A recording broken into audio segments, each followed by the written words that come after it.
Bienvenue à toutes et à tous pour cette analyse d'un moment bien assez marquant du Festival de Cannes 2025. Oui, bonjour.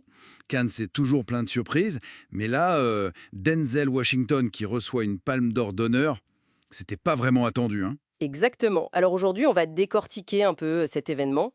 On s'appuie sur quoi déjà? Article 19.ma, ONO Move Magazine. Oui, AP News aussi. Et puis bon, quelques infos générales sur la Palme d'Or pour le contexte. Notre but, c'est de comprendre comment ça s'est passé, la signification, et puis ce voyage express de Denzel. Alors, commençons par le moment clé, juste avant la projo de Highest to Lowest de Spike Lee, au Grand Théâtre Lumière. Comment ils ont fait pour que ça reste secret? Bah écoute, c'était visiblement bien préparé en coulisses. Spike Lee était là, bien sûr, avec Iris Knobloch, Thierry Frémaux. C'est Spike Lee qui lui a donné? C'est ça. C'est lui qui a remis le trophée. Et la réaction de Washington, il a dit c'est une surprise totale pour moi. Bon, après, est-ce que c'était 100% surprise? Difficile à dire dans ces cérémonies, hein. Voilà. Mais l'ovation qu'il a reçue, par contre, ça ne trompait pas.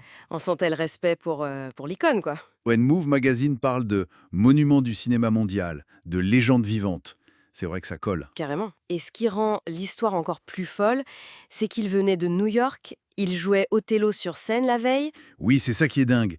Il a profité de son unique jour de congé pour faire un aller-retour New York-Cannes. C'est un sacré engagement. Ça montre son lien avec Spike Lee, j'imagine, et puis l'importance de Cannes, hein, quand même. Tout à fait. Le festival a même dû s'adapter un peu.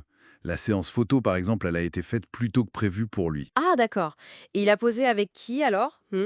Avec Spike Lee, évidemment, Asap Rocky, Jeffrey Wright, Ilfen Ashadera. L'équipe du film, quoi.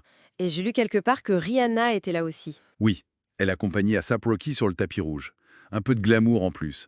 Mais pour Washington, c'était vraiment chronométré. Il est reparti juste après le début du film. Ah ouais? Il n'a même pas vu le film. Non, ou en tout cas pas à ce moment-là. C'est Spike Lee qui a transmis ses remerciements en public après son départ. Bon, parlons un peu de cette récompense, la Palme d'honneur. C'est important de bien faire la différence avec la Palme d'or de la compétition, n'est-ce pas? Oui, tout à fait. La Palme d'honneur, elle existe officiellement depuis 2002 environ. C'est pas une compétition, c'est vraiment pour saluer l'ensemble d'une carrière marquante. Plus de 4 décennies d'engagement artistique, c'est la formule pour lui. Voilà. Ça reconnaît l'impact global, le statut. Et en 2025, il n'était pas le seul. Il y a une Meryl Streep, George Lucas, le studio Ghibli, Robert De Niro aussi. Ça fait du bon monde. Ah oui, une belle brochette. Et on se souvient de Tom Cruise en 2022, c'était un peu le même genre de remise surprise. C'est vrai. Ça pose la question, hein, est-ce que c'est une façon pour Cannes de soigner ses relations avec Hollywood ou juste de reconnaître des géants? Probablement un peu des deux, tu vois. Honorer ses stars, ça renforce le prestige de Cannes à l'international, et puis ça salue des parcours exceptionnels, et l'effet surprise, ça marche bien médiatiquement. C'est clair. Et tout ça, ça s'est donc passé pendant la présentation de Highest to Lowest, la nouvelle collaboration Washington-Spike Lee. De Entre le ciel et l'enfer de Kurosawa. Ah oui, un classique. Oui, c'est produit par A24, ça sort fin août aux États-Unis au cinéma et début septembre sur Apple TV+. Et la petite anecdote sympa, Spike Lee qui portait un costume aux couleurs des Knicks pour la première. Ah, ça c'est tout lui, fidèle à ses passions. Donc en résumé, ce moment à Cannes, c'était beaucoup de choses à la fois. La reconnaissance d'une légende, un défi logistique assez fou, et puis la promotion d'un film important. C'est ça. Ça montre bien la place qu'occupe Denzel Washington aujourd'hui. Une stature vraiment à part. Absolument. C'est la consécration d'une carrière énorme et livrée de façon assez spectaculaire. Et ça nous amène peut-être à une dernière réflexion.